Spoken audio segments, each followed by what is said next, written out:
Abhyutanam tadatmanam shrijamyaham. Yada yada hi dharmasya glanirbhavati bharata Abhyutanam dharmasya tadatmanam shrijamyaham. Yada yada hi dharmasya glanirbhavati bharata Abhyutanam dharmasya tadatmanam shrijamyaham. Yada yada hi dharmasya glanirbhavati bharata Abhyutanam dharmasya tadatmanam shrijamyaham. Yada yada hi dharmasya glanirbhavati bharata Abhyutanam dharmasya tadatmanam shrijamyaham. Paritranaya sadhunam vinashaya cha dushkritam Dharma samstapanartaya sambhavami yuge yuge. Paritranaya sadhunam vinashaya cha dushkritam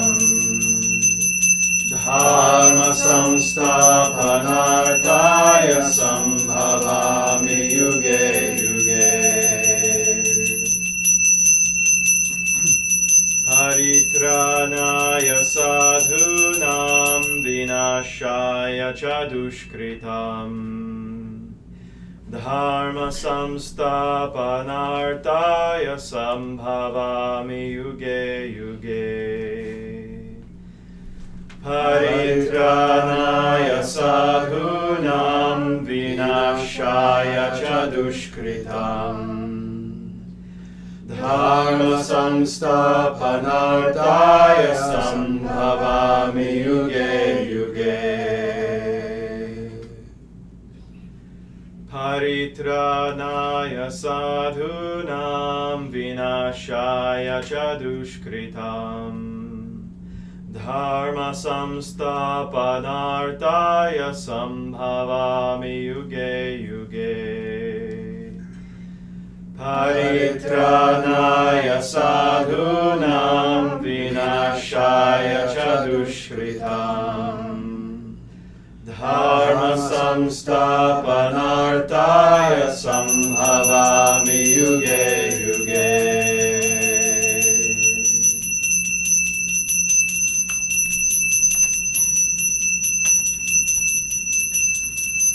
Samsara davanavida loka tranaya karunya ganaganadvam Samsara davanavida loka Pranaya karunya ganaganadvam Samsara davanavida loka tranaya karunya ganaganadvam Samsara davanavida loka Tranaya karunya ganaganadvam Praptasya kayana gunanavasya Vande Guru Shri Charanaravinda Praptasya kalyana gunarnavasya Vande Guru Shri Charanaravinda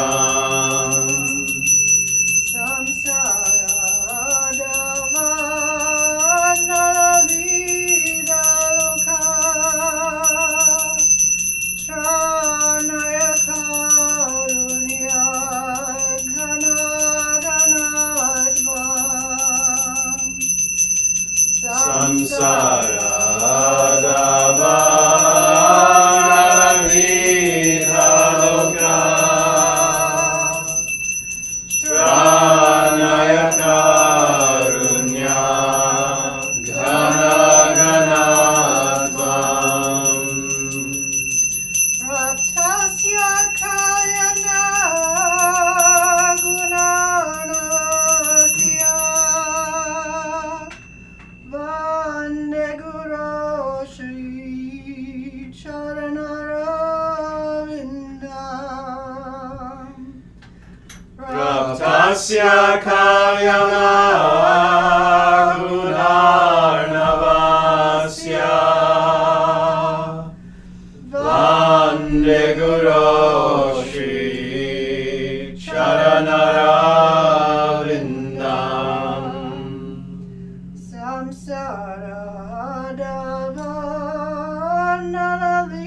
Samsaradavanaravidaloka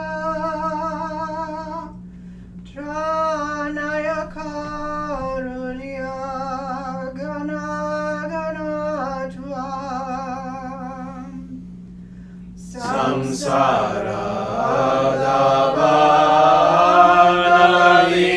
Samsaradavanaravidhaloka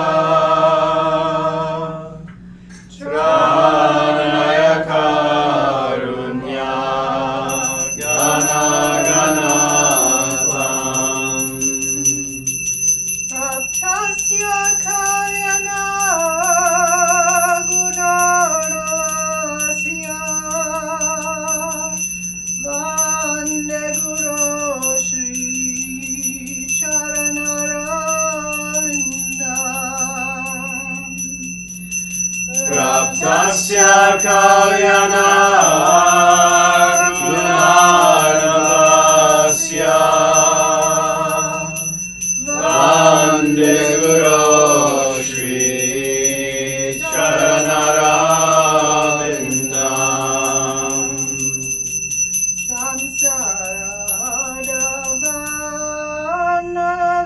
Samsaradavanaravidaloka Tranaya karunya ganaganatvam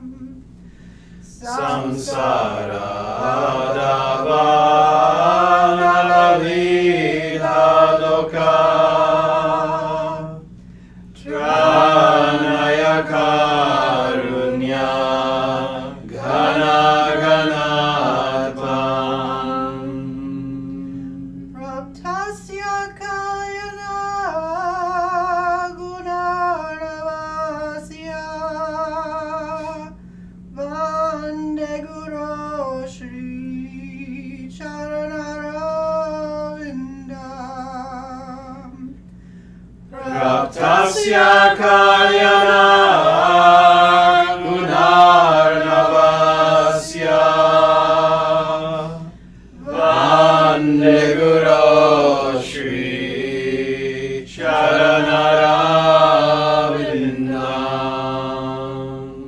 Vande Guru Shri Charanaravinda Vande Guru Shri Charanaravinda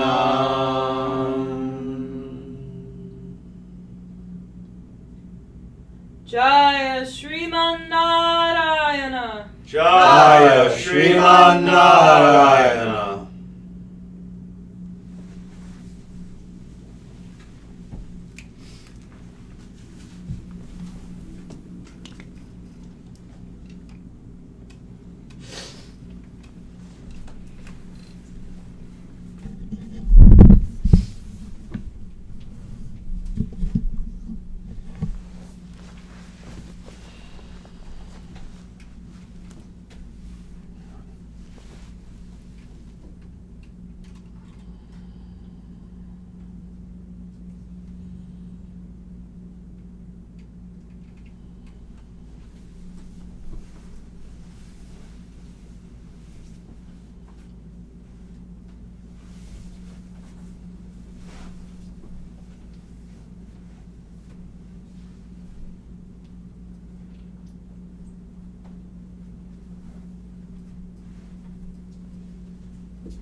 And together, Jaya Shriman Narayana.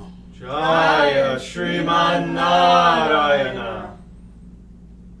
Jaya Bhagavan Shri Krishna. Jaya Bhagavan Shri Krishna. Jaya Shri Guru. Jaya Shri Guru. Sanatana Dharma Jayate. Sanatana Dharma Jayate. Dharma Rashtra Jayate. Dharma Rashtra Jayate. Surya Vangsha Jayate. Surya Vangsha Jayate. International Sanatana Dharma Society Jayate. International Sanatana Dharma Society Jayate. Om Hari Om.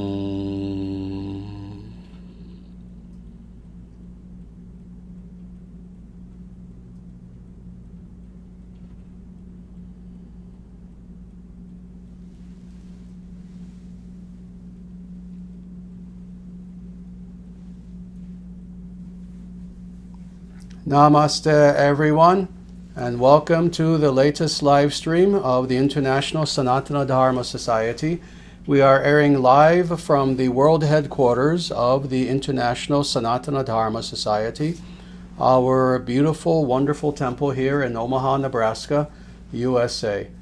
And what we're going to be doing today is something somewhat special. Indeed, I've already warned all of our live congregants here that we are going to go long today. There's zero doubt about that. So I've even told people, anyone who has to leave early for any reason, they can feel free. Hopefully people in the international audience especially will stay with us for the duration, because again, we're going to be talking about actually several very, very important things. And before we dive into the heart of what we will be doing today, first just a few very quick announcements.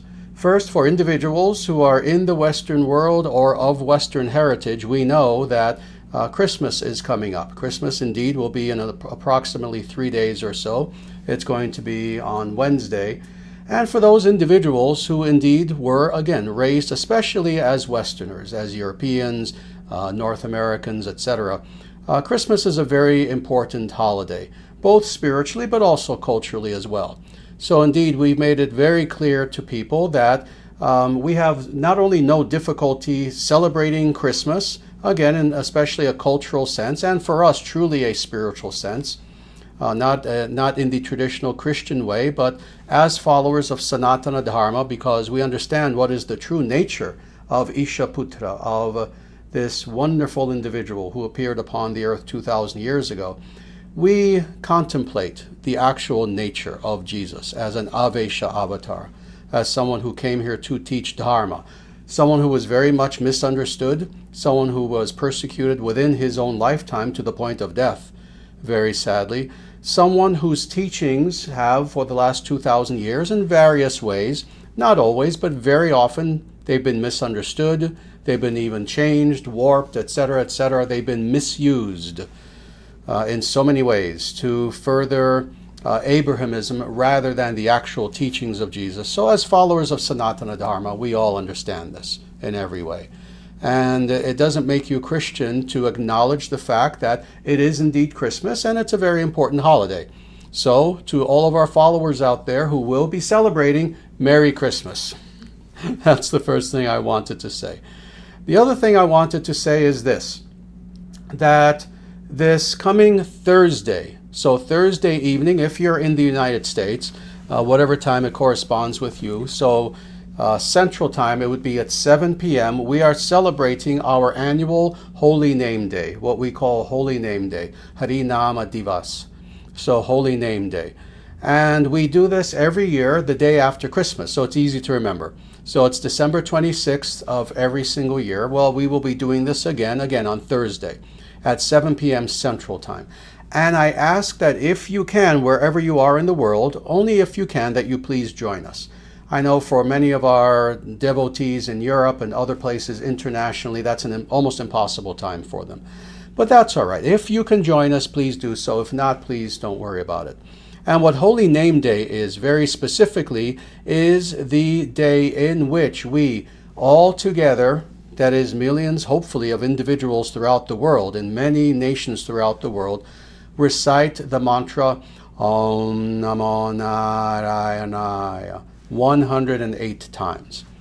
And again, if you can join us live, you can do it with us, but it doesn't matter. Even if you do it several hours before, several hours after, it doesn't matter. But if on that day you can indeed very purposefully, consciously recite the mantra 108 times, that would be wonderful. Now, why do we do this? I'll be talking about this much more in depth, actually more in depth than I ever have on Thursday. But very quickly, the reason why we do this is because, well, it's the end of the year. It's the beginning of a new year. This is why we do it at the same time every year.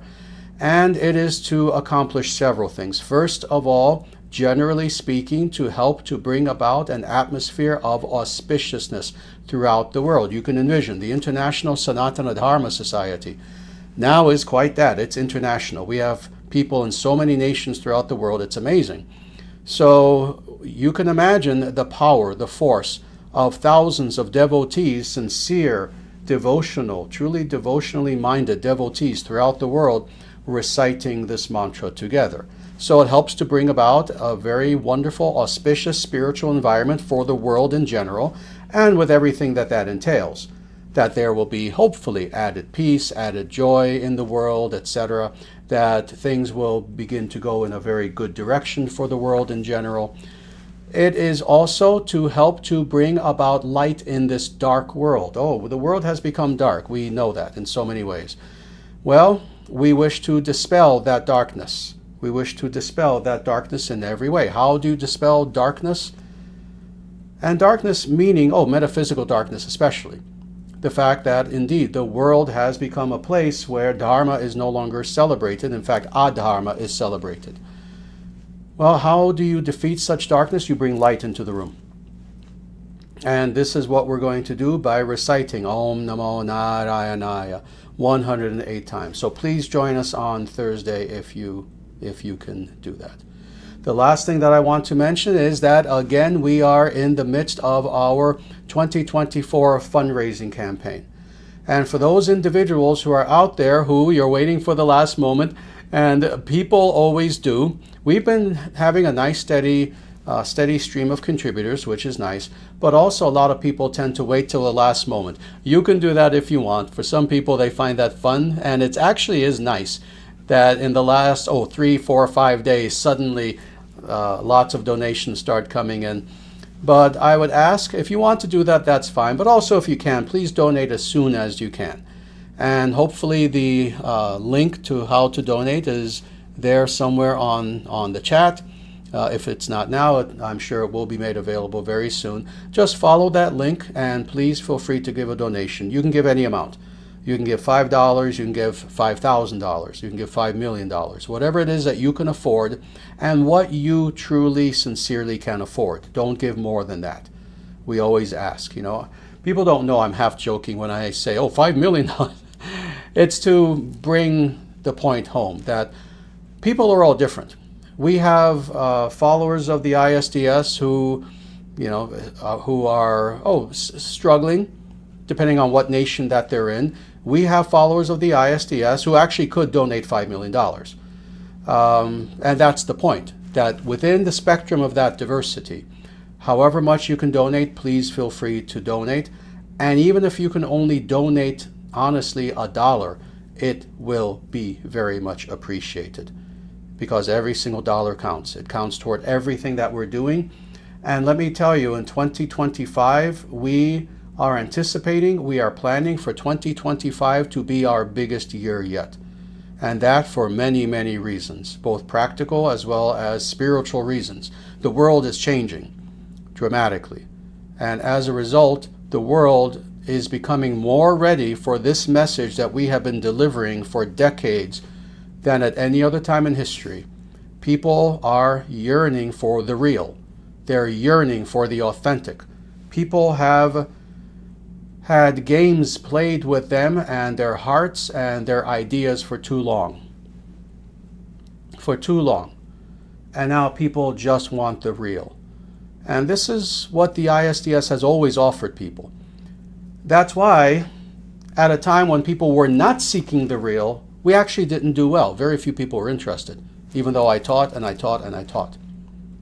Now people are seeking the real. People have had enough lies given to them through the mouths of politicians, fake spiritual teachers, actors, entertainers, the news media, etc., etc., etc. People have had enough. Now people are seeking the real. This is what people are seeking. Don't lie to me anymore. Don't worry about my emotions. Just give it to me straight. Why am I here? What am I meant to do? How do I live a life such that I will have real happiness and I can bring happiness to those around me? That's what people are seeking. And that's why now the ISDS is growing by leaps and bounds to the point where it's difficult for us sometimes to even keep up. I'll be honest with you, I can't 100% keep up anymore, even with how many devotees there are. There will be a person who appears to my attention, and I'll see the person's name, and I'll have to ask one of our leaders, who is this? Oh, he's been involved for 2 years. Really? It's hard for us to even keep up with everyone who is involved in the ISDS now, and literally throughout the length and breadth of the world. And why? We've changed nothing. The ISDS, we've been giving the same message for 3 decades as an organization. And the message has not changed. The world has changed. And the world now is ready for the real. The world is ready for the truth. No nonsense, but truth. So indeed, we anticipate that the ISDS is going to grow faster in 2025 than any year previously. That being the case, again, please donate, please help us if you can, please become a member, a monthly tithing member of the ISDS. That also helps us tremendously. And to do all the above, you can, again, either follow the link that is now there, or you can just go to dharmacentral.com. Very good. So with all that being said, now we're going to dive into the heart of what we're going to be talking about today. And indeed, as I mentioned to people, we're going to be together for some time. Just to prepare you. What we're going to be talking about today is really what it is teaching Sanatana Dharma in accordance with the instructions of Bhagavan Sri Krishna. We're going to talk about precisely kind of what I was talking about a moment ago, and that is that indeed people are yearning for truth now. If you are a sincere devotee, it is up to you, it is up to us to do whatever we can, however big, however small, whatever we can ourselves to do outreach, to teach Sanatana Dharma to others. And again, to reiterate, not preach, but teach. You know, we're not people who we go door to door, knocking on people's doors and bothering people or anything like that. We don't believe in teaching or preaching, I should say, in any fanatical sort of way. But we do indeed believe in teaching this message of Sanatana Dharma to as many sincere people as possible. Now, this is important. And in a moment, I'm going to dive into the 3 verses from Bhagavad Gita that we're going to be looking at today. So in a way, I'm providing a reverse commentary. First, I'm giving the commentary, then we'll dive into the verses. We are to, first of all, understand Sanatana Dharma well ourselves. Perfectly? No, we don't have to understand it perfectly to share it with others. But we are to understand it ourselves. What does that mean? That means, of course, read about Sanatana Dharma. That means watch these videos on the Dharma Nation channel. And there are well over 300 now. Please don't come just for the live streams. Look at the libraries. Look at the playlists that are there. Watch all the older videos. Educate yourself. Because if you want to understand Sanatana Dharma actually, truly perfectly, these videos will give you that perfect knowledge. So watch the videos. Read our books, Sanatana Dharma, The Eternal Natural Way, Principles of Perfect Leadership. So many books that we have. But then, once that is the case and more, practice Sanatana Dharma in your life. You can't teach if you don't practice. That's a given. practice Sanatana Dharma as much as possible. And what does that mean? That means do the meditation, the most authorized meditation technique that exists in Sanatana Dharma, and that is reciting the mantra Om Namo Narayanaya. That is mentioned throughout the Puranas, throughout the Upanishads, throughout the Pancharatra literature. That's mentioned all throughout the Vedic scriptures. As much as possible, try to do meditation on this mantra. Do sadhana, do yoga, practice the ethical precepts of Sanatana Dharma, the ethical principles as much as possible, etc., etc. And then once you've done that, begin to share the message of Sanatana Dharma with others. Now, all others? No, not all others. Those who are sincere and who have some humility, so thus they have the ability to hear. Well, if you don't have humility, you don't have the ability to hear. If you don't have the ability to hear, you have closed yourself off to all growth. You see, for some people out there who think that ego is a good thing, demonic individuals, they celebrate ego. No. If you don't have humility, it means that you have now purposefully, consciously closed yourself off to hearing, to listening. And if you cannot hear, if you cannot listen, you're not going to learn, you're not going to grow. So indeed, look for those individuals who have the humility to listen, who are sincere, etc. And in accordance with their need, share Sanatana Dharma with them. That means, if they already know quite a bit, well, then you can speak on a somewhat more advanced level. If they know next to nothing, you treat them respectfully like a kindergartner, like someone who they're just beginning their education, etc. So this is what we're going to be talking about today. And again, I mentioned we're going to look at several verses, 3 verses from Bhagavad Gita. And we're going to start with chapter 18, verse 66. And in these 3 verses, Lord Krishna himself, for those individuals out there who may be thinking, we're not meant to teach anything. No, we should just leave people completely alone. Well, Krishna disagrees with you, because he has 3 verses here in his own words where he explains the importance of teaching this confidential knowledge of Sanatana Dharma to others and how to do it properly. So let's look at these 3 verses. We're going to begin with, again, Bhagavad Gita, chapter 18, verse 67. And this is a very nice verse. This is Lord Krishna speaking to Arjuna. This confidential knowledge may never be explained to those who are not austere, or devoted, or devoid of the desire to listen, nor to one who is envious of me. Very nice. So again, this is Lord Bhagavan Sri Krishna speaking, and first he speaks about who not to teach. So let's go through this, because indeed this is something that's very important. Again, as I was trying to convey just a few minutes ago, we are not meant to teach everyone and anyone. You see, sadly, when it comes to spirituality, a lot of people live through stereotypes that they've kind of misunderstood in the past, and they think that this is the case. Some people have this idea that indeed we are to treat all people equally. That is not true. That is not true. That is not true. I've said it 3 times, so hopefully that will be solidified in your mind. We are to approach individuals as individuals. We are to approach persons as persons, personalities as personalities. What does this mean? This means that there are some individuals who, they are open, again, and we teach them. There are some individuals who are only open a little bit. We teach them a little bit in accordance with their need and, again, their openness.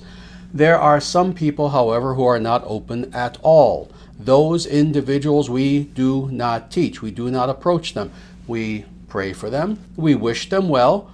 We hope that, maybe later in this lifetime, they will become the sort of person who they can reduce their false ego to the point where, now they're ready to learn and to grow. We hope for the best, but we don't waste our time.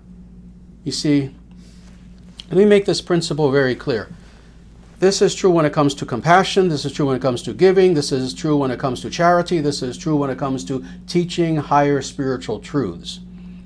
This is true when it comes to forgiveness. This is true when it comes to mercy, etc. And that is this. very often pseudo-spiritual individuals, in order to elevate themselves in the eyes of others, they'll look for those individuals who are the worst of the worst, truly the worst people, demonic sociopaths, and they will extend themselves to that person again and again and again and again. Sadly, subconsciously, they're trying to make themselves look good. They never help that person. That person never changes. It's because of the fact that they are pretty much stuck that way psychologically. But this is the important thing. As they're wasting how many hours, dozens, hundreds, trying to change someone who has no appreciation for it, in the meantime, as they're focusing on this person, one after another, after another, after another, after another sincere person has walked by them who they didn't help, and they could have. And had they, instead of focusing on this demonic person, focused on this good person, they would have helped that good person tremendously, someone who was actually open. So indeed, this is true when it comes to teaching as well. We don't waste our time trying to debate atheists. We don't waste our time trying to debate individuals who are upholders of adharma, of the opposite of dharma. But rather, we give our time to those who are good. So this is how we teach. And this way we don't waste time. And this way we give of our resources to those who deserve those resources, not those who don't, not those who would squander the resources. Now, all that being said, I pretty much gave the purport, but still, let's go through this verse a little bit. First, Krishna says, this confidential knowledge. What is this confidential knowledge? This confidential knowledge, meaning what Lord Krishna just spoke to Arjuna for the previous 18 chapters. So the teachings of the Bhagavad Gita, what are the teachings of the Bhagavad Gita? The foundation of Sanatana Dharma. So by this confidential knowledge, that means Sanatana Dharma. That means the eternal natural way, the eternal truth. So this confidential knowledge may never be explained to.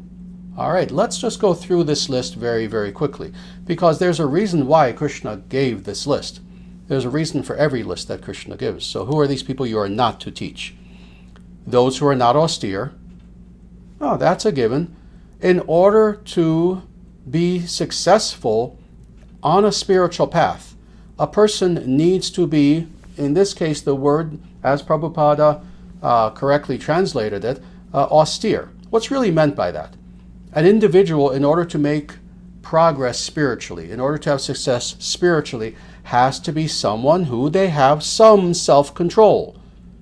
They have some control over their senses, over their mind, over their intellect, etc. They are individuals who they are self-disciplined. They are individuals who they have the ability to reject that which is bad, which is negative. They can reject vices. They can embrace that which is good, those good practices. So that's what it means to be austere, basically, to be a disciplined person. If you're someone who you are so lacking in self-control that in order to know yourself perfectly and to know God, you're not even willing to give up vices. Oh, let's say you're doing some drugs on the side. You drink alcohol. You can't stop smoking cigarettes. Indeed, video games. You're someone who you have so little lack of control over your mind, over your senses, over your being, to the point where doing this means more to you than knowing God. You're not ready. You're not ready. You're not ready for anything. You're probably not ready for life, what to speak of that which is meant to transcend even this world. So indeed, an individual has to be austere if you're going to teach them. Or devoted. Oh, someone who doesn't have devotion is not someone who is ready to make spiritual advancement. Now, this one is important, because here Krishna uses this word. The word is in the Sanskrit. Bhakti is in the Sanskrit. And, there are no games about this. An individual can claim to be spiritual. And they can even look somewhat impressive. Oh, they dress nicely. And, oh yes, they do some kind of meditation, God knows what. And they have some sort of pseudo-spiritual idea in their mind. But they're lacking bhakti. They're lacking devotion. True devotion. Again, don't force me to talk about this for half an hour. Devotion has nothing to do with emotion. Devotional individuals, a person who is a bhakta, is not someone who is emoting all the time. Indeed, you want evidence of this? Go to the internet and look up almost any photograph of Prabhupada. He was one of the greatest of devotees. He was the greatest devotee of the 20th century. And often when you see him, he has dhira, he has gravitas. He's not someone who's constantly smiling and laughing and looking up in the sky pretending he's seeing God like so many fraudulent gurus do. No, he's someone who, he's serious. And yet he's also someone who several times, and this was sometimes witnessed by 1,000 disciples, sometimes Jaya Radha Madhava would be sung in kirtan, and Prabhupada would be sitting on his Vyasasana. And devotees would begin singing that song. And most of the time he was fine. Sometimes he would lead it. But sometimes, and this happened once in Mayapura, this happened several times, they begin to sing the song, and he would just close his eyes and go into trance. And tears would just begin to come down his face. And when that happened, the last time it happened was in Mayapur, I believe 1976, I could be off by a year. He was there with hundreds and hundreds and hundreds of his devotees. And people were so amazed, they just stopped and they were silent. You could hear a pin drop as Prabhupada is just sitting there with tears coming down his eyes. And then finally, he opens his eyes again. And he looked around and he just said to someone, I can't remember the exact words, but basically, everyone, kirtan, kirtan. He would encourage them, please continue, and then he was fine. That is a devotee. Again, not the stereotype that lesser minds have, that a devotee is just someone who's always emotional. Bhakti is not emotion. Let me say this 15 times. How many times should I say it? Bhakti is not emotion. Bhakti is devotional consciousness, devotional awareness. It's something that is inherent to the very Atman itself. That being the case, an individual who claims to be spiritual, but they cannot even come close to understanding what it means to be a devotee, to be devotional. It's like an individual who is blind and pretending that he can describe the rising of the sun, even though he was born blind. He can pretend, he can listen to what others said and parrot it, but he doesn't understand. He has no personal experience of what it means for the sun to rise because he's blind. In the same way, for an individual who claims to be spiritual, but they do not understand what is the nature, what is the experience of bhakti, any word that comes out of their mouth is worthless. Don't listen to them. So an individual who is not devoted cannot be taught these teachings of Bhagavad Gita, of Sanatana Dharma. Or devoid of the desire to listen. Here we are. This is what I said earlier. An individual who is too egotistical, who does not have the humility to say, oh yes, as spiritually advanced as I think I am. No, I have to have the humility to listen. When there is a being who comes to me, another human being, a Vaishnava, someone even greater, who knows who, and this individual comes to you and they are there to teach you. If you do not have the openness to actually listen, these teachings are not for you. Sanatana Dharma is not for you. And then finally, nor to one who is envious of me. Indeed, the demons. The demons. I was contemplating this early this morning, actually, not even in relation to this verse. I was contemplating that of all the, let's say, negative qualities that an individual can have, let's say they have a lot of anger in them, or they have a lot of lust in them, or they are just not very intelligent, or whatever it is. Adjectives, negative adjectives about a person. The very worst thing that a person can be is envious. Indeed, that's understood all throughout the Vedic scriptures. Prabhupada said this, actually. that of all the negative qualities that a person can have, oh, you can have all sorts of negative qualities, and oh, in time, with sincerity, you can overcome them. But if you are envious, that is the very core root foundation of why you are in illusion, why you operate through ignorance. And that is the definition of a demon. That is the definition of an asura, of a left-hand path, Luciferian sort of individual. Is that such an individual, they could just be an outright atheist, or they could also, as they often do, even pretend that they're spiritual. But their spirituality is predicated upon envy. What does that mean? That means they don't want to know God, they don't want to serve God, they want to, in their own little brains the size of peas, become God. Become God. They can't even control their own senses. You can challenge one of these people. All right, I challenge you, be celibate for 6 months. No, I mean celibate. They'll try for about 3 days. You can challenge these individuals. Oh, stop playing your video games for 6 months. They'll be successful for 3 days, and on and on and on. They don't even have this power, and yet, all right, but I'm God. I'm God. It's hilarious. Oh, excuse me, I have to go use the restroom real quick. When I get back, I'm going to explain to you more how I'm God. That's the envious. Such individuals, you do not give this teaching to, because this is the most sacred of all teachings. You leave such individuals alone.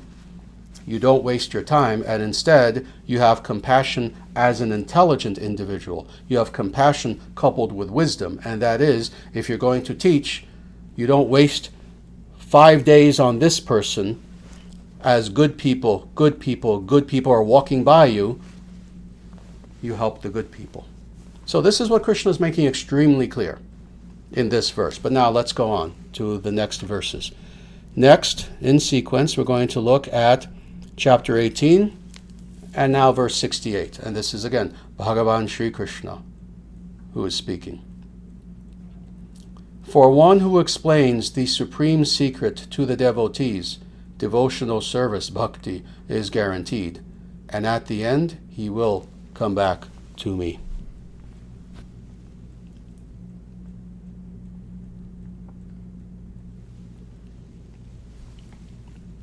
So very beautiful. Here Krishna makes very clear that indeed we are to teach. We are to teach. Indeed, how does he describe it here? It's beautiful. The supreme secret. The supreme secret. Let me focus on that for a moment. Why does he call it the supreme secret? You see, for all the silly little childish occultists out there, they love secrets. They think everything's a secret, and what do you need? A cipher. If you have the cipher, oh, then you'll unlock the secret, not understanding that the cipher is your own sincerity and humility, and ability to shut your mouth and listen and learn. That's the only cipher that exists. But, of course, when people hear this, they get excited. Oh, the supreme secret. Oh, what is it? It's out in the open. The supreme secret is everything that Krishna taught in the Bhagavad Gita for 18 chapters. Indeed, that's what he's referring to. There is no deep hidden occultic secret on top of that, hidden away on top of the Bhagavad Gita. No, this is what he's talking about. What you hear here every Sunday for free. This is the supreme secret. Well, this is the supreme secret. The supreme secret is that God is not something to be conquered. God is something to be surrendered to. Truth is not something to be grabbed. Oh, now I have it. Oh, I have the power of the truth in my... Those are the occultic little children. Truth is something to be worshipped, to be surrendered to. Truth is something in which, if we have the wisdom, we understand, no, it's not something I'm to grab in my fleshy little sweaty palm. Rather, I wish to be grasped in the palm of truth. That's the secret, the real secret. Now let's look at this verse a little bit deeper. For one who explains, so again, for one who teaches. So this is why, again, in the ISDS, we believe in doing outreach, again, in a very dignified sort of way. We're not street preachers. We don't go up to strangers and try to persuade them of this and that or the other. No. When we find individuals who we see that they are, again, sincere, they have some humility, they have some devotion, they are yearning to know truth. See, this is another thing people don't understand. To know truth, you must truly yearn. You have to yearn for anything big in this world that you really want. And then you work toward that, and then you have it. Money, a college degree, whatever it is. Well, this is true also for knowing God, for growing spiritually. You have to yearn. So for those individuals who are yearning to know truth, have all these qualities, we devotees of the International Sanatana Dharma Society, we are here to help those individuals to grow, to embrace Sanatana Dharma. Yes, to embrace, to take refuge of Dharma, and to begin to practice in such a way that they will begin to see with their own eyes that their lives are slowly improving. So, for one who explains the supreme secret, so again, we've gone through this, to the devotees. Now, again, it is interesting, isn't it, that in the two verses we've looked at so far, the previous one and now this one, Krishna makes it very clear. Does he anywhere here say, oh, for those who teach to everyone, for those who teach to all, for those who teach to the whole globe, to the whole world? No, he makes it very clear. He could not make it more clear in the previous verse, but now he's making it more clear. To everyone? No, for those individuals who are qualified. So to the devotees. In other words, an individual has to, at the very least, already has a little seed, a little spark of devotion, of bhakti that is there within them. Maybe they are not fully aware of this. Maybe they've never in their lives even heard the word bhakti before, at least in the Sanskrit. But it's there nonetheless. And when you detect that as an individual who is indeed teaching Sanatana Dharma to others, when you detect that, oh, you've encountered someone who, oh, they're not familiar with this path, but just due to their sukriti, just due to their the reactions of their piousness from the past. Now, as a result, they have some openness and they have a little bit of devotion and they want to sincerely learn more.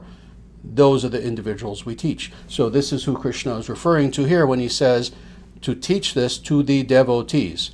Now, what happens to such an individual who indeed does this, who knows how to do this sort of outreach, who does know how to do this sort of teaching to good people? Now Krishna explains this. Bhakti, devotional service, is guaranteed. Now we're talking about the individual doing the teaching. That's what's interesting. We're talking about the teacher. For the individual who teaches in the right way, again, everything we've been speaking about thus far, that individual is guaranteed to grow his own bhakti, his own devotion toward God. That individual is guaranteed to make spiritual progress, in other words. So it's interesting how here Krishna in this verse ties these two things together. That on the one hand, it is important to teach, and again with all the stipulations that we already have talked about, but it's important for the individual to teach. Number one. Number two, that's coupled with, if that person does, that activity almost by itself will guarantee that the person will grow spiritually. That person will develop devotional service, a devotional consciousness. And that is, what does Krishna say? Guaranteed. We hear words like this all the time. For those individuals who have read Bhagavad Gita, who are reading Bhagavad Gita, who will read Bhagavad Gita in the future. And this is true also for other Vedic scriptures as well. And specifically, whenever you have God speaking, because it's not just Bhagavad Gita, the song of God. You have God teaching, oh my Lord, we went for many months through the Parama Sanghita Pancharatra. That entire work is Vishnu speaking, Vishnu teaching. Whenever you encounter anything like this, please never make the mistake of reading it as if you're reading an ordinary book or the words that you are encountering are ordinary words. These are words that are uttered directly from God. That means they are perfect. That means you need to take into account the source. The source is perfect. The source being perfect, the words are perfect. And if you can keep this in the back of your mind as you are contemplating your reading of the Vedic scriptures, at some point in the future, I've never done this. I've spoken about this, so even a little bit in depth for 5 or 10 minutes. At some point, I'm going to give an entire talk on how to read the Vedic scriptures in such a way that it is done as a sadhana. I'm going to give an hour-long lecture on this. But this is one of the things we have to keep in mind. When God is speaking to us directly in the Vedic scriptures, we need to approach it in that way. And that means every single word. Now, why am I saying all this? One word, guaranteed, that we're looking at now. Krishna himself says, for that individual, devotional service, bhakti, is guaranteed. Now again, think of what this word means. When something is guaranteed, that means it is going to happen. I sold you an electronic whatever product. I sold you a phone. I sold you whatever. I guarantee it's going to work. That means that you're saying to the person, it is going to work no matter what. And if it does not, I will take responsibility for that. You see, that's also what's understood. That is the term guaranteed as a mere human uses the word. But now, this is why I just gave this whole soliloquy a short time ago. This is God speaking. When he guarantees something, it's not a matter of, oh, and if it doesn't work, I'll give you your money back. No, it's going to work. This is not some mere human. This is God. This being the case, when God says this, that indeed, if you teach others this supreme secret in the way that, again, I've explained to you, that you also will grow spiritually as a result of this. And I, God, Krishna is saying, I guarantee it. So that's an amazing statement. So indeed, for those individuals who you have had a yearning within you to teach Sanatana Dharma to others, but you haven't done so yet, please do so. Please do so. It doesn't matter if you've been following this path for a year. It doesn't matter if you've been following for 10 years. It doesn't matter if you've been following it for 50 years. If you can teach, teach. In accordance with your capacity, you see? That's it. Don't pretend that you know more than you don't. Don't pretend that, oh, again, you've been following the path for a year, and don't teach in such a way that you think you're a guru now. Oh, no, that will end your path, sadly. That will end your progress. In fact, you'll go the opposite now. No, just teach with humility, but teach, teach, teach. Very good. And now to finish up this verse, and at the end he will come back to me. So again, who is Krishna speaking of? He's speaking about the individual who is doing the teaching. If such an individual teaches in the right way, if an individual teaches, again, in accordance with what we've been saying, that individual in time, in the end, this is why Krishna says in the end, no, not immediately, but eventually that person will come back to me. Now again, we need to take the words of God very, very seriously. Excuse me for one moment. I'm just going to lower the fan, because are people getting a little chilly here? Yeah, okay. All right, I just shut off the fan actually. No problem. Because it's actually a bit cold here in Omaha. For those who don't know, what is it, like in the 20s or something, 30 degrees? In any case, it's chilly. But yes, this is very important. At the end, in other words, the ultimate destination for an individual who has the compassion to teach Sanatana Dharma to others is that that individual will come back to me. What is meant by come back to me? That individual will achieve the highest of all spiritual goals. If you hear Krishna saying that, oh, and that person will come back to me, and you don't understand that that's what it means, then you need to, because that's a very beginning stage of Sanatana Dharma. That what it means when Krishna says, you will come back to me, you will be in the presence of God, and there is nothing higher. There is no liberation that's higher. Whatever alternative liberation you think you're trying to achieve is inferior. by infinity. Not inferior, one step down, 10 steps down. Whatever alternative form of liberation you think that you wish to achieve outside of what Krishna has just said is inferior to what Krishna has just stated as liberation to the degree of infinity. This is our goal, is to be in the presence, direct presence of, no, not our idea of God, no, not some archetype, not this, not that, not, oh, whatever we wished God to be, whatever, whatever my truth tells me God is. No. The highest goal of all spirituality is to be in the presence of that which is the Supreme Personality of Godhead, the source and origin of all perceivable and conceivable things, material and spiritual, that in which nothing greater can be conceived. Our goal is to be in the presence of this divine being. And this is indeed what Krishna is saying. What an amazing statement. For those who explain the supreme secret, that person will come back to me in the end. Now we have one more verse to look at. And again, sequential. This is chapter 18, verse 69. There is no one among mankind within this world more dear to me than he, nor will there ever be one more dear.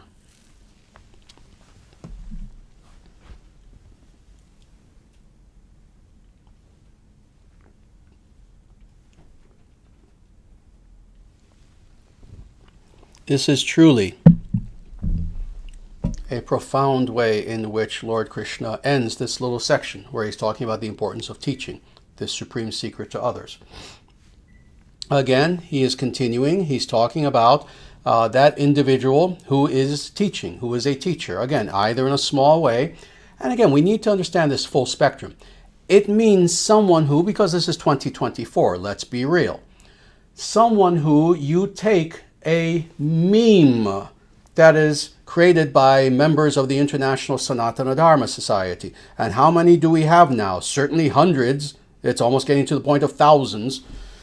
You take one of our memes and you put it on Facebook, you put it on X, you put it on Gab, you put it on any of these places, Truth Social, etc., etc. You've helped to teach. People will see that and they'll be inspired in a certain way. It means everything from as basic as that to individuals who will actually distribute books, give books away to people who are sincere, to all the way up to the guru, to the acharya, etc., and everything in between. This is what's being spoken of. Anyone who shares this knowledge with sincere individuals. So that's who Krishna is speaking of. So there is no one among mankind within this world more dear to me than he, that person who teaches, that person who indeed does what today we call outreach, trying to teach Sanatana Dharma to others. Now, very, very important statement. So this person who is the teacher is the highest of the high. This person is the loftiest of the loftiest individuals. This is someone who, indeed, Krishna says, there's no one more dear to me. No one. Everyone else is secondary. Why is this the case? Because that individual is putting compassion into practical application. In other words, exercising real compassion. I've said this, but let me reiterate this again. Compassion too, like bhakti, is not an emotion. There are too many people, millions of individuals who have gotten away with this. They will call themselves, oh, I try to be compassionate toward others. And for them, oh, that's nice. You say you've tried to be so compassionate toward others. That's wonderful. Oh, well, what have you done? Oh, well, I have a compassionate attitude. Oh, all right. Well, that's kind of saying the same thing. What have you done? Well, I try to have good thought. Okay, same thing. This is a tautology. You're just repeating yourself again and again and again. Just saying the same thing to say the same thing. Compassion is not just a nice thought. Compassion is not an emotion. Compassion means you actually do something in this world. And compassion can come in every level, from indeed giving food to people, to the highest compassion, giving spiritual food to people, spiritual knowledge to people. All right, okay, I get it, you're a very compassionate person. Okay, so you go to soup kitchens, you give out food to people, you actually volunteer with your body, you actually teach people, you actually go and try to help people, or you see someone who's ill and you try to bring them to the hospital. What do you actually do that's compassionate? So indeed, compassion that exists only in the mind, only in the emotions, but that is not then translated into practical action, is just an emotion. It's really no better than any other emotion. It's, I guess, better than anger. If you're going to have an internal state of compassion versus anger, better to have an internal state of compassion, even if that compassion doesn't do anything. But what true compassion means is that you then do something with that compassion to actually help people. You see, it's not like Hollywood celebrities who drone on about the environment, and then they'll take their private jet from Hollywood to France to get the cheesecake that they love the most and then fly back. That actually happened about a week ago. There was some celebrity who I won't mention who droned on about the environment, and she has a private jet. And she just decided as on a whim to fly her private jet from Hollywood to France because apparently there's a place there where they have her favorite cheesecake and then fly back. Yes, she truly cares about the environment. What is this called? Hypocrisy. In the same way, to simply say, I'm compassionate, but you don't do anything. You don't live it. Well, you're not compassionate. You're not compassionate. So indeed, this is very important. An individual who is a true devotee has true compassion. And what does that mean? That means compassion in action. That means that they truly try to help others. And as Vaishnavas, as devotees in the ISDS, we try to help everyone in accordance with whatever level they need that help. If someone needs $10, we give them $10. If it's real, if they really are in poverty and they need $10, if they need whatever they need for their body, for their health, etc., we help in whatever way we can. But more importantly than anything, we try to help those individuals who need spiritual food more than anything. And it has to be real. So what does that mean? That means I'm challenging all of our members of the ISDS right now.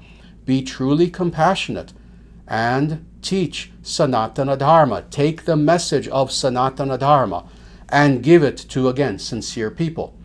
We've given you every tool. We have 13 books. We have, again, hundreds and hundreds and hundreds of videos.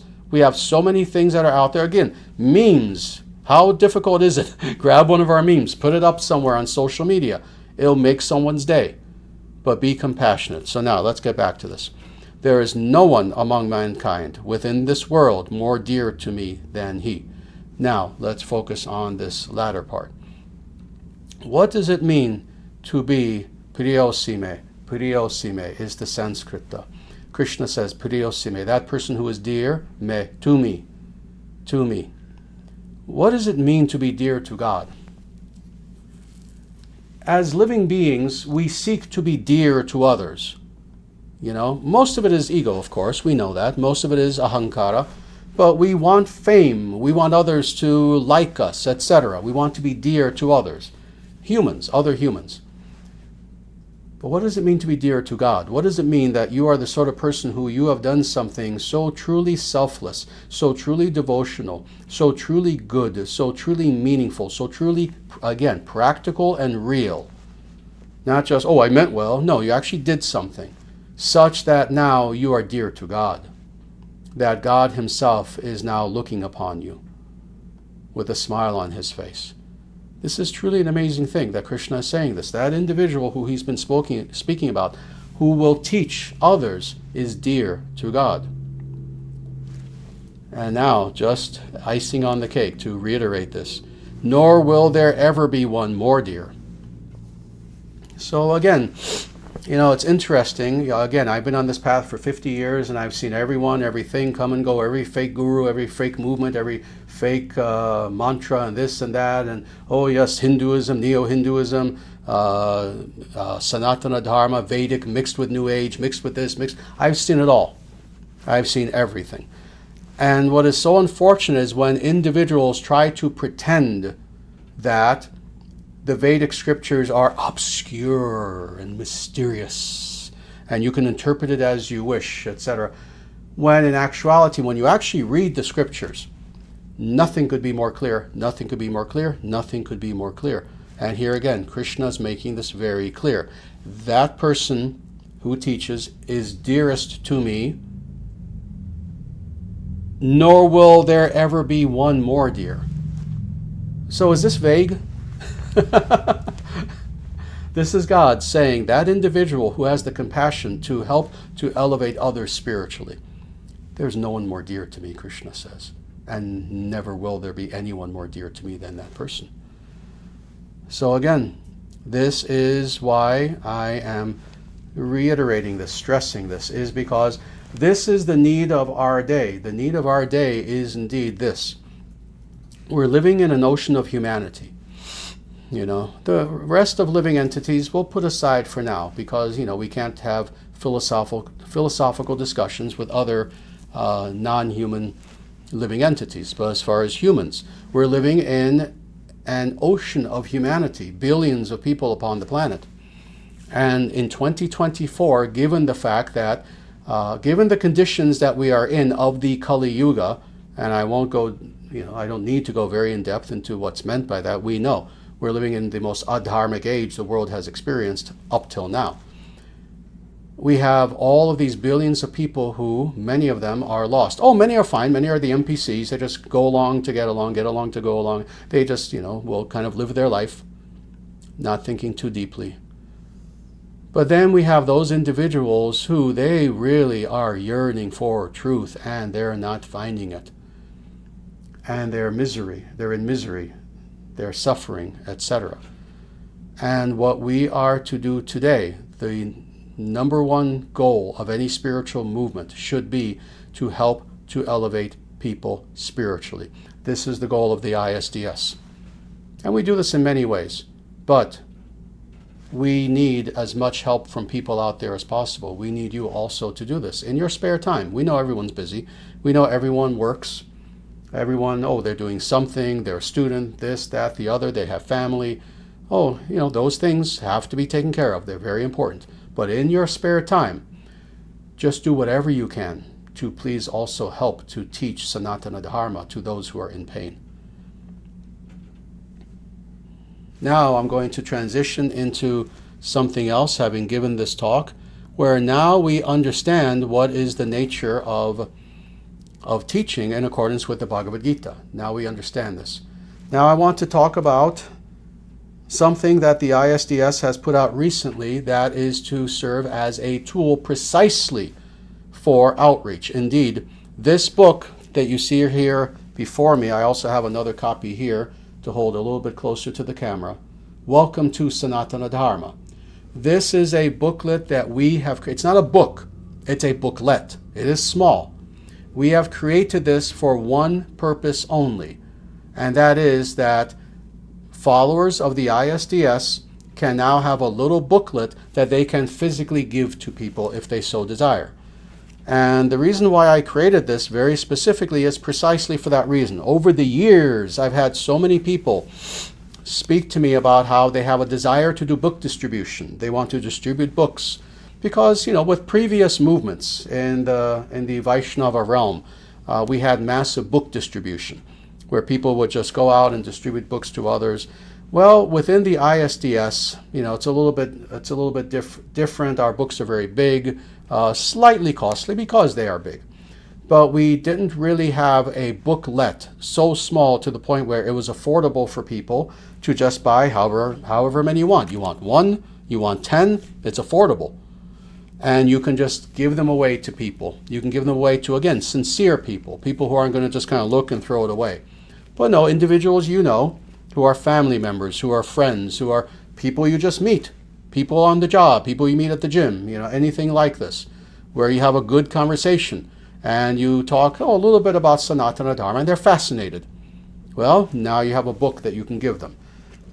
This booklet is, I believe, in US dollars, it's $3.85.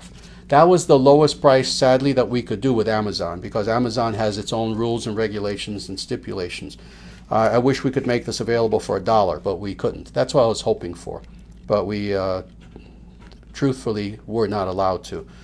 But this is a little booklet, again, called Welcome to Sanatana Dharma, that was written for individuals who know nothing about Sanatana Dharma, and in which you give this to them. It is, what is it? About 26, 27 pages, something like that. Yeah, it's 26 pages long. They can read this in about an hour or less, and they will understand the very foundations of Sanatana Dharma presented to them in a way that's attractive, that's well written, that makes sense, that talks about many of the different aspects, but again, briefly, and in such a way that, hopefully, if they're open-minded, will fascinate them, and in which, as a result, they will want to learn more about Sanatana Dharma. So again, when you have a chance, if you want to distribute actual physical material to people, just go to Amazon and look it up. Welcome to Sanatana Dharma, and you'll find it immediately. Maybe someone will put the link in the chat, I don't know. But in any case, you can just find it with a quick search on Amazon. It's available through Amazon. And I wanted to, since we have a little bit of time left, I actually wanted to read just very quickly 1 or 2 passages from this booklet, to give people an idea of what it's like.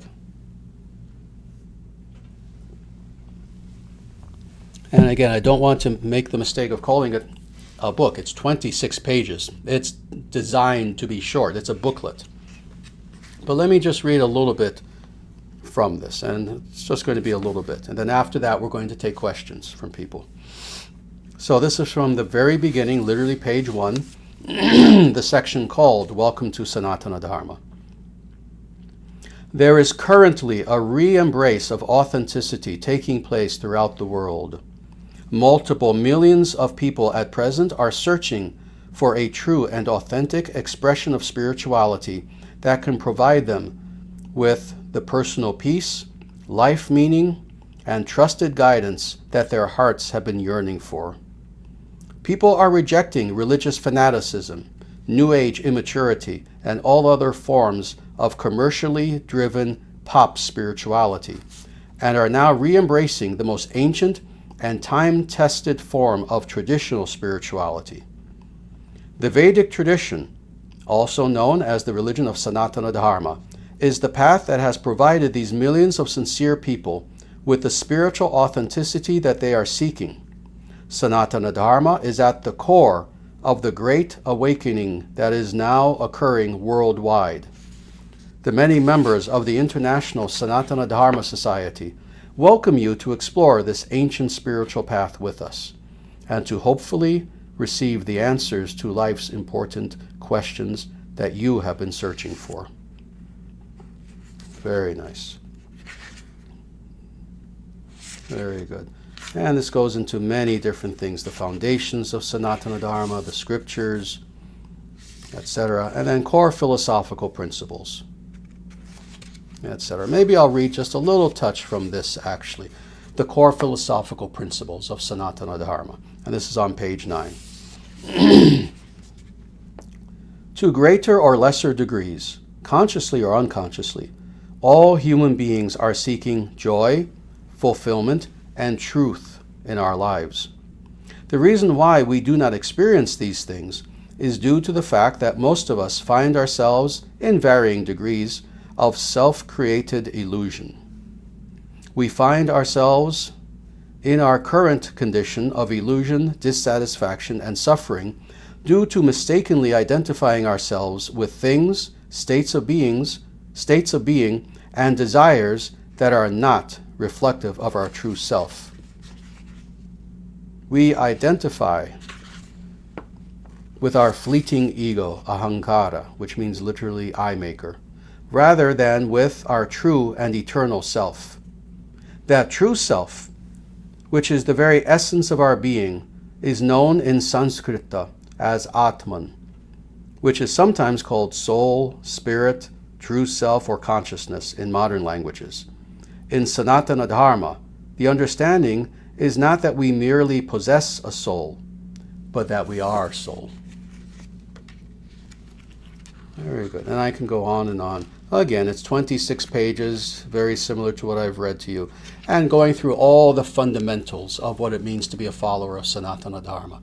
So I would ask people, once the live stream is over, if you so desire, again, look it up on Amazon. Just do a quick search, Welcome to Sanatana Dharma, and the booklet will come up.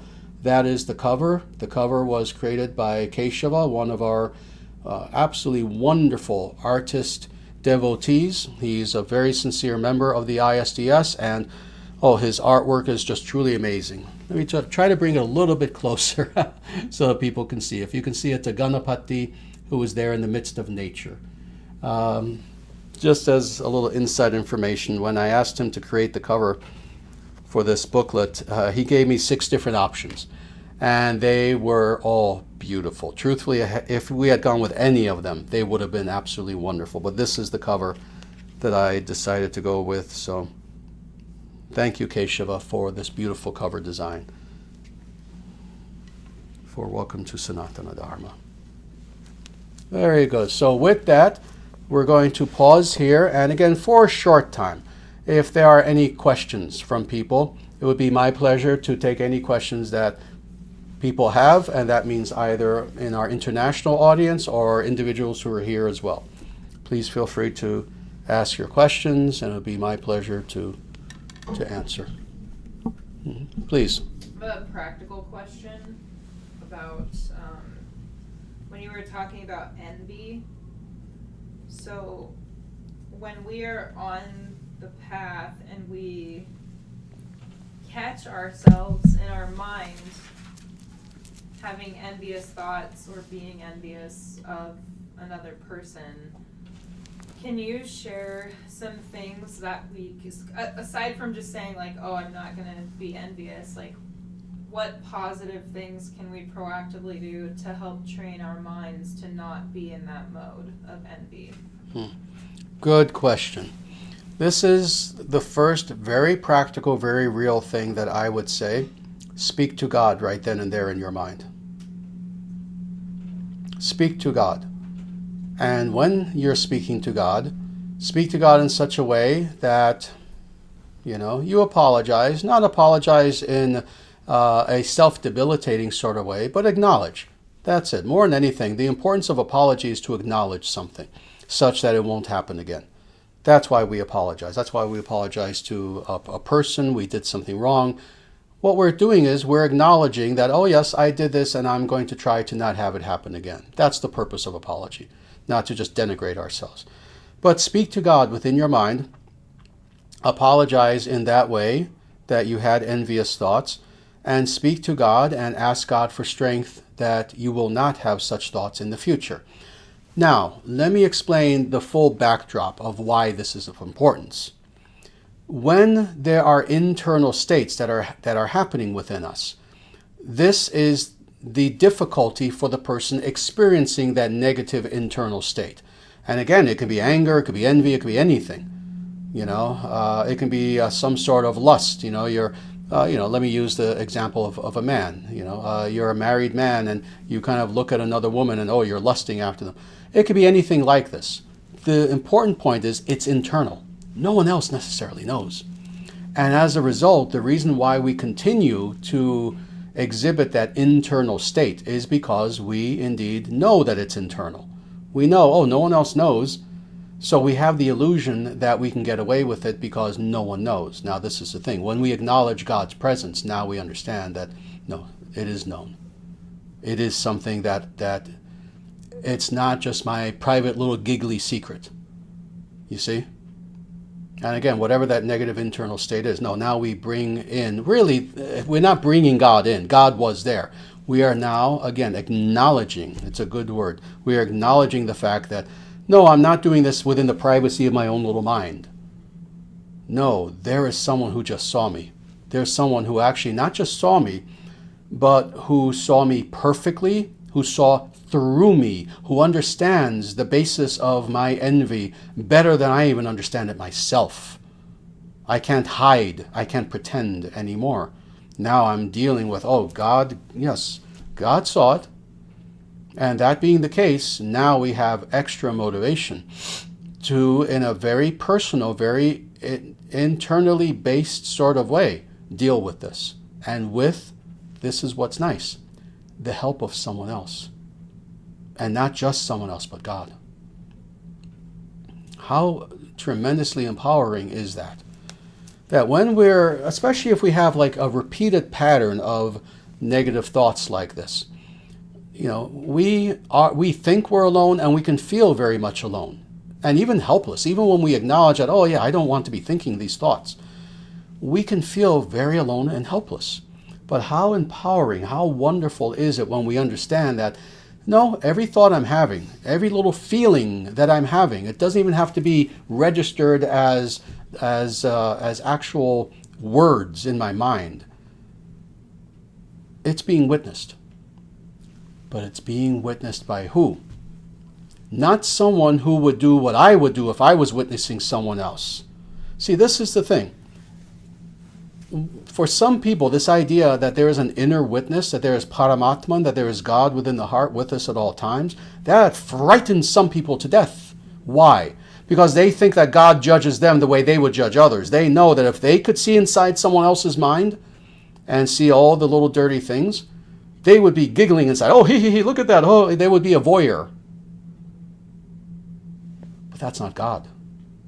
That's why we are not to be afraid of the fact that, oh, there is an inner witness with us 24 hours a day. When we're sleeping, God is witnessing us. God is awake when we're sleeping. God is ever awake. And God does not judge us.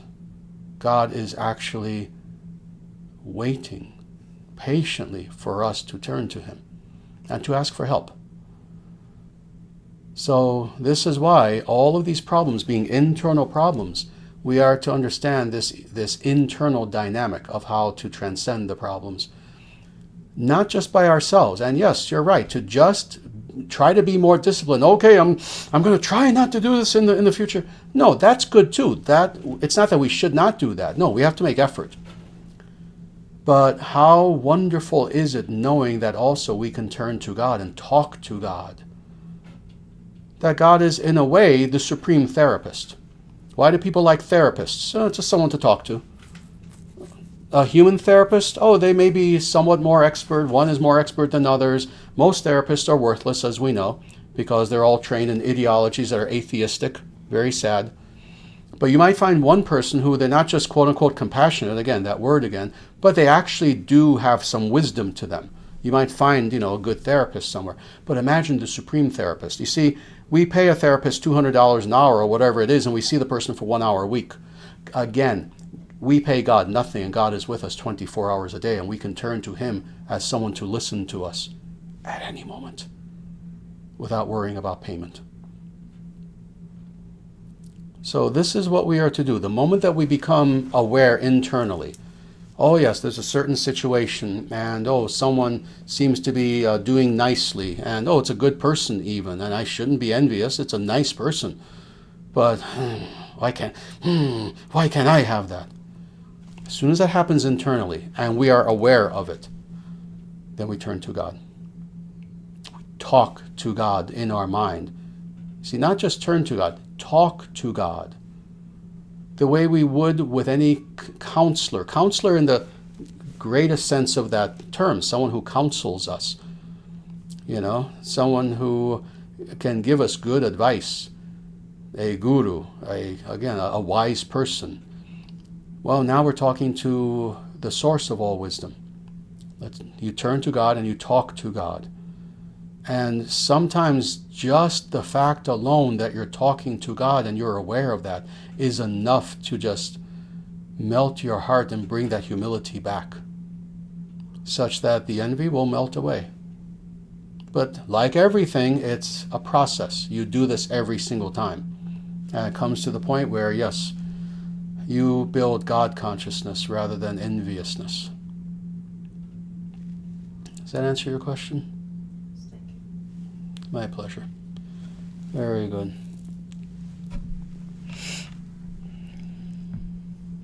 Good. Now, if you give me a moment, I know that there are some questions here that have come up.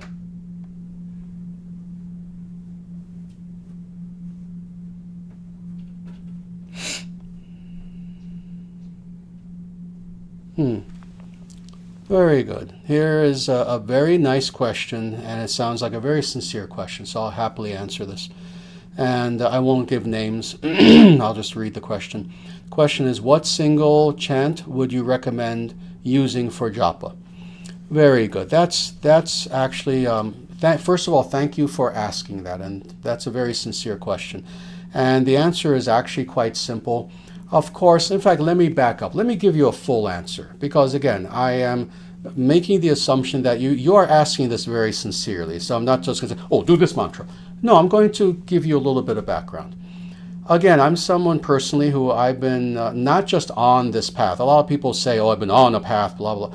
No, I've been following this path with the totality of my being for 51 years, to the point where I was literally a full-time Vedic monk for about 6 or 7 years.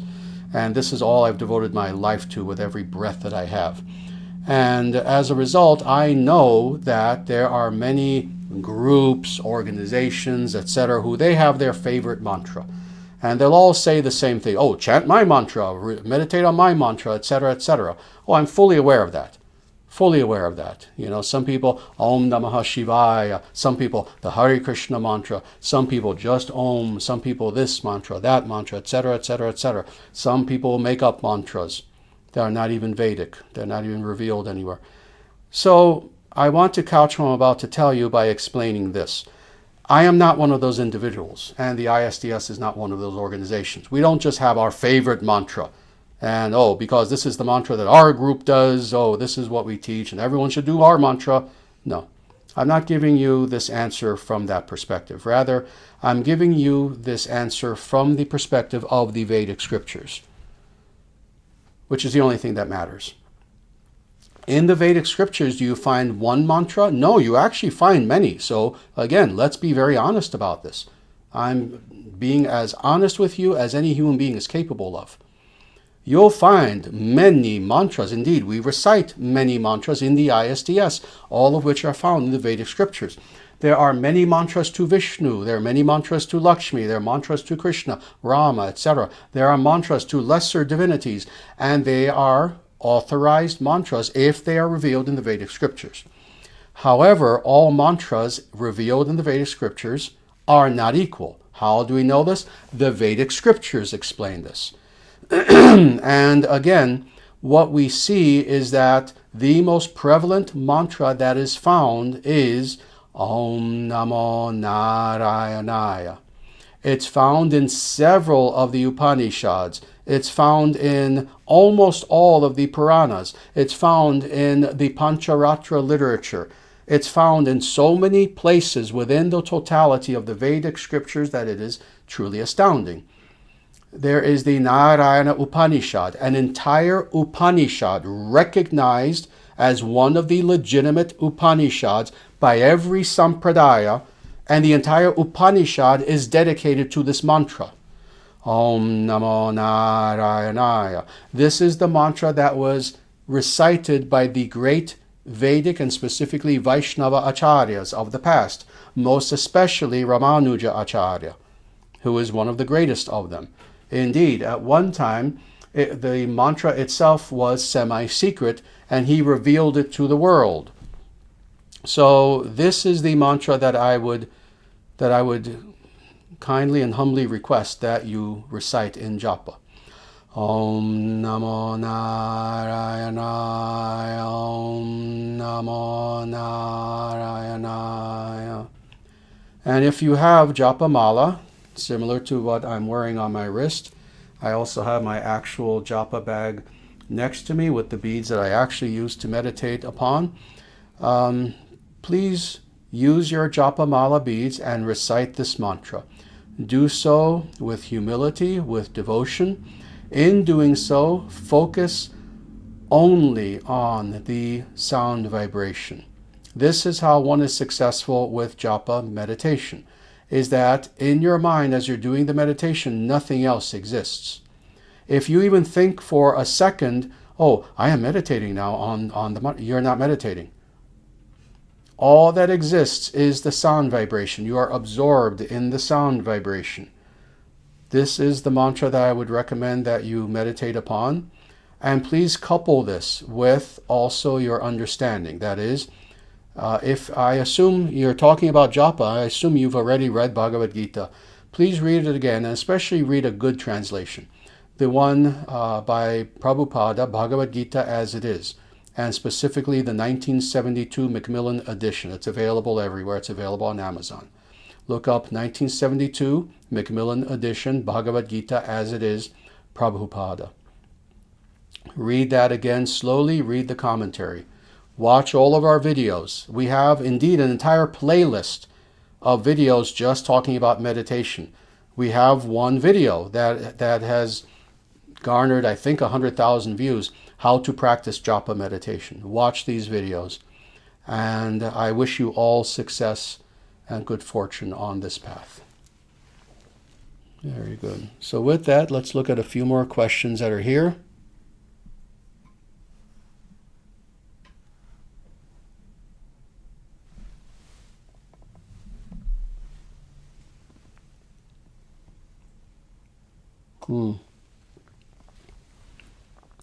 Good. Another good, very practical, very practical question. And it is, Namaste Acharyaji. I hope you are very well. I am, and thank you very much. And likewise, I hope you're doing well and your family as well. And I think you meant how here instead of who. So I'll just translate this as how. How do we let go of everyday annoyance and perceived slights to continue on our path without resentment toward others who have committed said slights? Very good. Wonderful. Oh, yes. Again, a good question because it's a very practical question. I've said this before. Obviously, I enjoy philosophical questions. I've studied philosophy both personally and academically for, again, over 50 years. I like philosophical questions, but I also especially like questions like this because they're questions that everyone can relate to. Who has not experienced this? Where you're just going about your day, and it can be anything from, oh, you're in a cafe and you're in a supermarket, whatever, and the person who's supposed to be serving you is instead rude or something like that for no reason. You know, someone who in a restaurant, they're your waiter or your waitress, and they're expecting a tip from you and they just treat you rudely. Anything from that to, on the job, or even personal relationships. You even have friends, some family members, and they just kind of treat you in a very rude sort of way. So it's something that people can relate to. So let me just read this again. How do we let go of everyday annoyance and perceived slights to continue on our path without resentment toward others who have committed such slights, said slights? Always do your best. And again, I always have to make this clear to people. It is a practice, like what I was talking about before, how to combat enviousness. Well, this also is a practice. Always try to keep in mind that the individuals you're dealing with are Atmans in different forms, in different costumes. That's it. Every living being, for that matter, forget about humans, every living being, you have a cat, you have, birds, you have whatever. You see the trees around you, you see humans. What you are seeing are Atmans in the plural. Multiple Atmans wearing different costumes. This one has a cat costume. This one has a cow costume. This one has a costume in the form of a beautiful banyan tree. This one is wearing a costume of a very, very big man. Oh, here's a very small man. Here's a person who's elderly. Here's a person who's young. And on, ad infinitum, ad absurdum, ad nauseum. There's so much diversity that's out there. But always say to yourself, despite the diversity, see, this is what's interesting. This is what it means indeed to be philosophical. You see this diversity around you. Philosophically, how do you make sense of it? See, this has been actually a philosophical conundrum also that within the very long history of philosophy, both quote-unquote Indian, Chinese, and Western philosophy.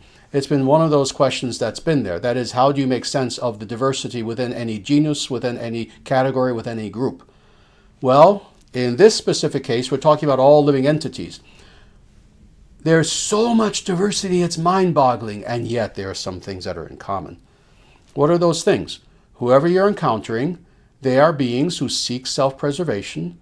They are beings who they seek love. It may not seem like it with some of the individual ones, but they really, deep within, they're seeking love. They are beings who seek eternality. What is meant by that? This is a very philosophical concept that sadly many people overlook. Every living being is seeking eternality at the very least for itself. This is why beings will not allow themselves to perish. And when they do, we know there's something wrong with them. This is why the typical living being, whatever it is, again, an animal, a mouse, a rabbit, you get too close, what does it do? It runs away. Why? It's seeking the eternal. It wants to live forever. Every human being really wants to live forever. Now, why is this the case? It's because they're all Atman. It's because they're meant to live forever. It's because they're going to live forever. It's because they have no choice but to live forever. Atman is eternal. So this is the common denominator of all living beings. They are Atman.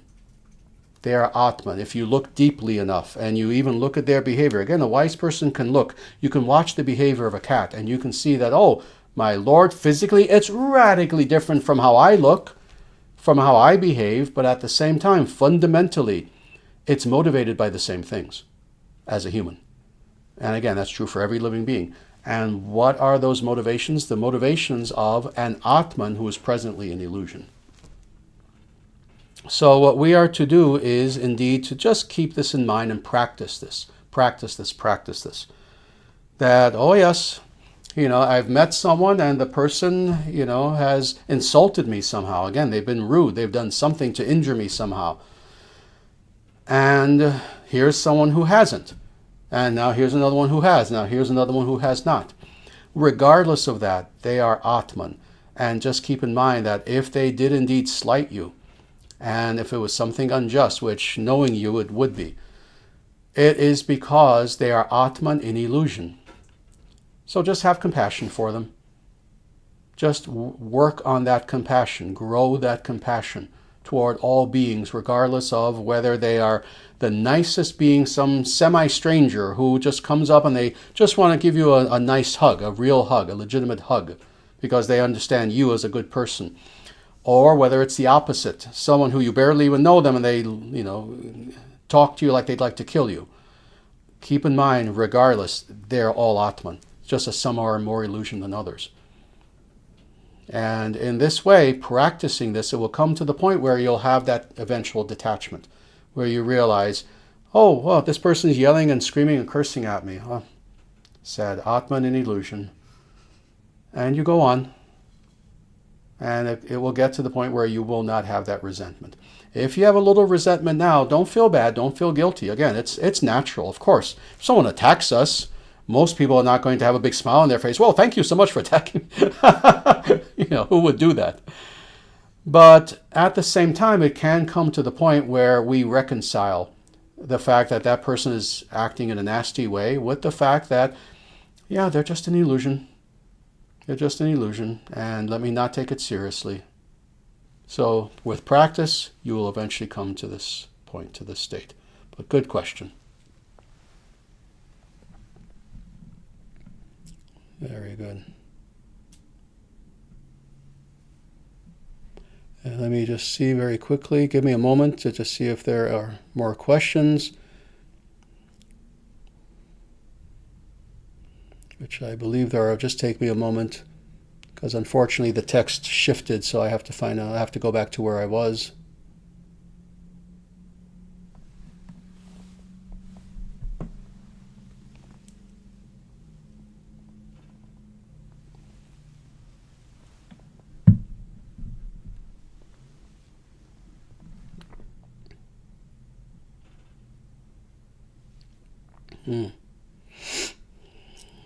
Good, very good. This is a two-parter, and I will indeed answer this, and it is Namaste Sri Acharyaji. I pray for your continued good health. Thank you very much for those well wishes. On the topic of learning etiquette, some great Vaishnavas of the past had for various situational reasons to learn from and be initiated by various Vaishnava gurus. This is not something most people need or should do, but what are the etiquette standards for them to approach multiple gurus? I see. All right, very good. That's a good question. So just so I know that I understand your question perfectly, you're talking about various individuals from the past, and oh yes, there have been various individuals in the past, actually, who had approached and even taken initiation from a variety of gurus, multiple gurus.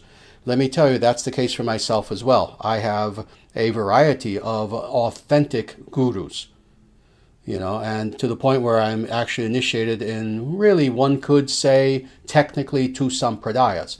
But there have been many individuals in the past, people who were great Vaishnavas to the point of being recognized as acharyas, who they took several initiations from several authentic gurus. So this is something that is a completely authorized thing to do. So you're asking what should be the etiquette that an individual should have toward these multiple gurus. It should be the same throughout. The etiquette should be the same throughout. The recognition is something different. So in other words, etiquette-wise, you treat the guru as the guru, period. And it doesn't matter if it's someone who, they gave you initiation, or one gave you primary initiation, the second one gave you a type of secondary initiation, or it could be just a shiksha guru. They didn't give you any initiation, but they instructed you. The etiquette is the same. You treat a guru as a guru, period. And as far as what are those ethical standards, they are there in the Sanatana Dharma book, Sanatana Dharma, the Eternal Natural Way. Also in the book Taking Refuge in Dharma, the ISDS Initiation Guide. And let me warn people, actually, I have expanded that book tremendously. It's now something like 3 or 4 times bigger than the original. It has not been republished yet. We're waiting just for some technical aspects. But in that book especially are all the ethical precepts that an individual should be following. Now, as far as etiquette, it's the same. As far, however, as recognition, now you see distinction. So you see distinction between, let's say, your primary guru versus other gurus who initiated you in various ways. You see the distinction between Diksha Guru and Shiksha Guru, the individual who gives you any form of initiation versus someone who just instructs you. And, I've said this many times. When it comes to guru, for example, guru just means teacher. So traditionally in Vedic society, you can have certainly a spiritual guru, that's primary, but you can also have a martial arts guru. There are many famous ones. You can have, whatever is the topic, let's say you're a musician, you can have a sitar guru who teaches you sitar. You can have a Bharatnatyam guru, a guru who teaches you how to do dance, how to do arts, etc., etc. They are all treated as the guru. Again, we see this, for example, in the Vedic scriptures, in Mahabharata, for example, whether a person is a spiritual guru or someone like Drona Acharya, who is a guru of martial arts. They're treated as the guru. You have supreme respect for them. But you also recognize that, of the Bharatnatyam guru and the martial arts guru versus the actual spiritual guru, the spiritual guru is primary. So as far as recognition, you have that recognition of distinction. But as far as etiquette, you treat them all with supreme etiquette. So I hope that answers the question. We've been going almost 2 hours, so I'm going to maybe just take one more question. And that will be it.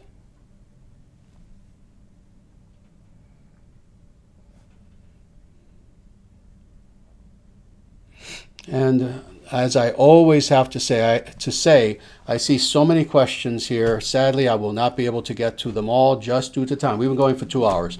This is the longest live stream I think we've had in quite some time. I'm only going to take one more question. So if you see that I have not taken your question, please don't take it the wrong way. indeed, many of the questions I'm looking at that I'm not going to answer, I see are quite good, but I only have time for one more.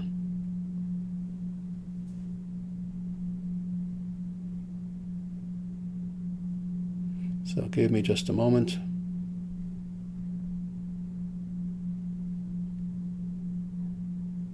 Let me answer this actually, and I've answered this actually quite a few times. So for the individual who asked the question, please look at our previous videos. I can't think of exactly which one, but I know that I've answered this several times where I go much more in depth, and I'll just go into a little bit of depth now.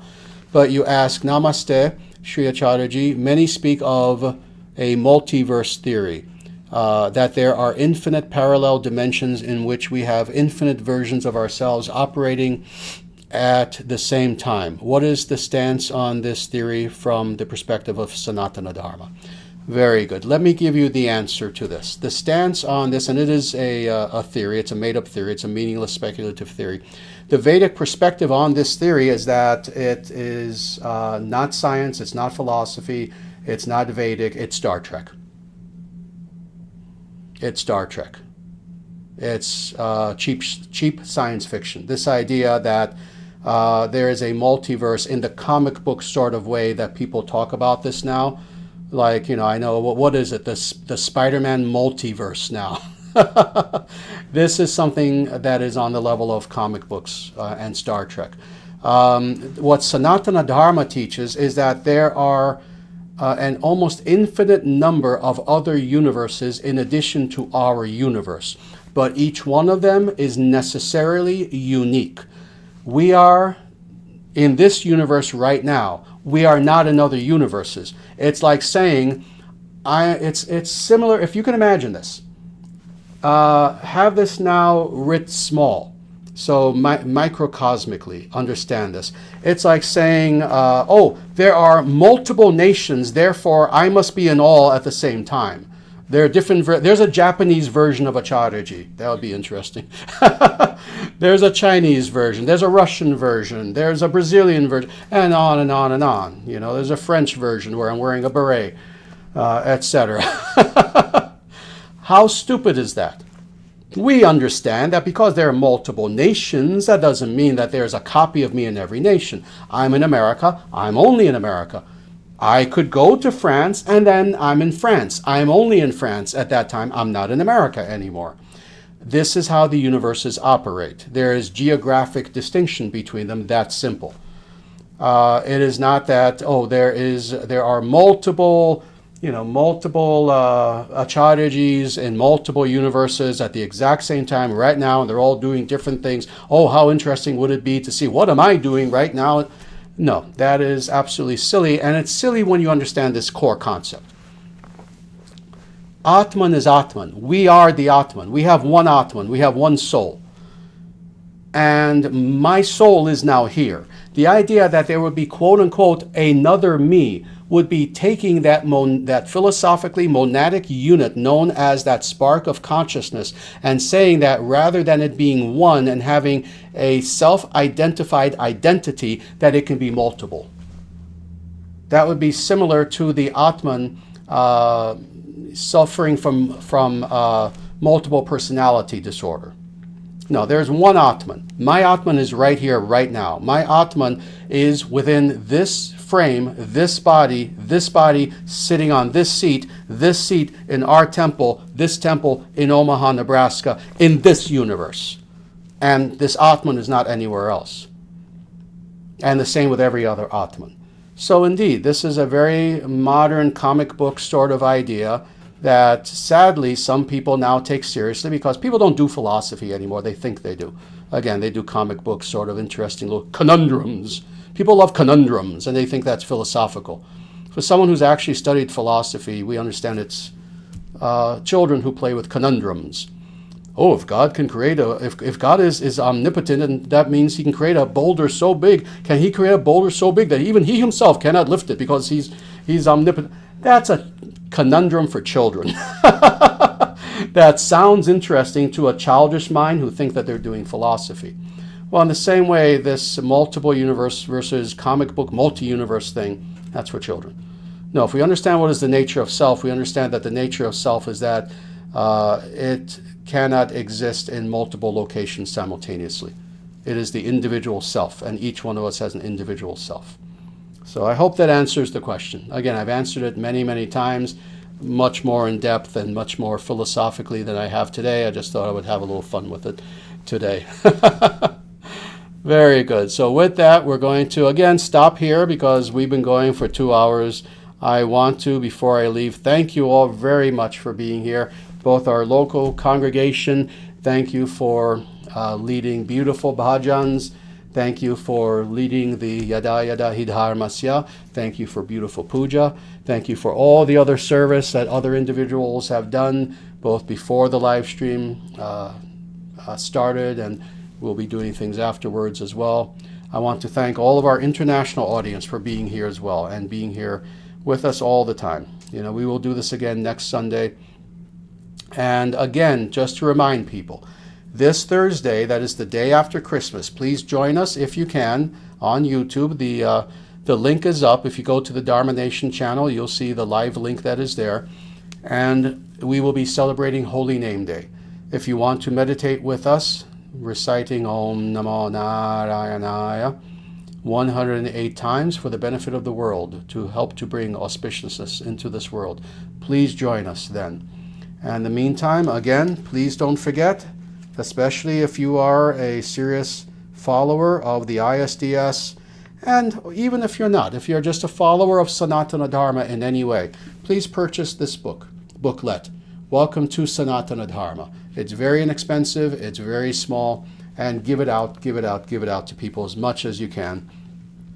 Otherwise, just to say this one more time, we are in the midst of our 2024 fundraising drive. We want to raise as much money as possible, multiple thousands of dollars, to help the ISDS with all of the projects that we will be engaging in throughout 2025 in order to, again, continue doing what we're doing, and that is giving Sanatana Dharma in its pure and authentic form to the world. That being the case, we need your help. This is a nonprofit religious movement. It's a 501c3. And people who think that movements should just exist and grow and help the world without having to ask for 1 penny in donations, again, those are people who are not part of this world and not in a good way. No, every single good movement on the earth needs volunteers, they need donations, they have to have budgets, they have to have planning meetings, etc. That's just the way it is, how it always has been, how it always will be. The ISDS is no different. We have enormous things that we want to do in this world. See, our movement is not just dedicated to converting people. This is something that makes our movement different. Oh, do we want to bring people to Sanatana Dharma? Oh, yes. Yes. But more than that, our vision is a much greater one. We exist for one thing, and that is to bring about a future Vedic civilization upon the earth. And that's a grand ideal. That's no small thing. Trust me, we've studied civilizations. We know what we're talking about. We know what's involved. And it's mind-boggling to create a civilization. That is what we wish to do, the ISDS.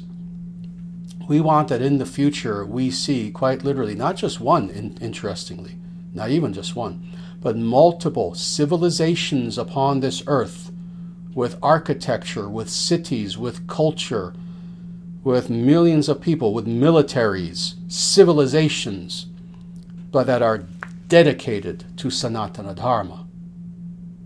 That's what the ISDS exists for. And that's what makes us radically different from anything else that exists in this world as far as a movement or an organization. And more, we are the people to bring this about. But we cannot do that without money, without donations, without support. So please, if you can, if you see this in your heart to do so, please donate to the ISDS. Go to our donation page, which again, the link is there in the chat. Go there and donate just as generously as you can. If you cannot donate 1 penny, but you are still a sincere person, we embrace you with all of our heart. Don't worry about that. But if you can, please donate and help us to grow in every way. So with that, we will stop here, a little touch over 2 hours. Thank you again for joining all of us. Please join us again next Sunday. And with that, everyone, namaste, and everyone together, and in such a manner that the heavens can hear you. Jaya Shriman Narayana. Jaya Shriman Narayana. Jaya Bhagavan Shri Krishna. Jaya Bhagavan Shri Krishna. Jaya Shri Guru. Jaya Shri Guru. Sanatana Dharma Jayate. Sanatana Dharma Jayate. Dharma Rashtra Jayate. Dharma Rashtra Jayate. Surya Vangsha Jayate. Surya Vangsha Jayate. International Sanatana Dharma Society Jayate. International Sanatana Dharma Society Jayate. Victory, victory, victory to Dharma here and forevermore. Evam Bhavatu.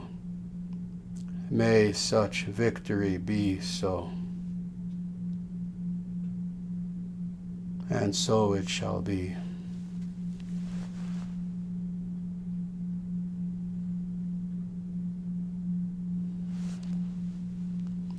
Everyone, between now and the next time that we get together, I ask you all to please take very good care of yourselves. And again, as I have been doing, I give you these words of Bhagavan Sri Krishna from Bhagavad Gita, chapter 18, verse 66. Ma shuchaha. Do not fear. Do not fear. Do not fear anything. For God is with you always.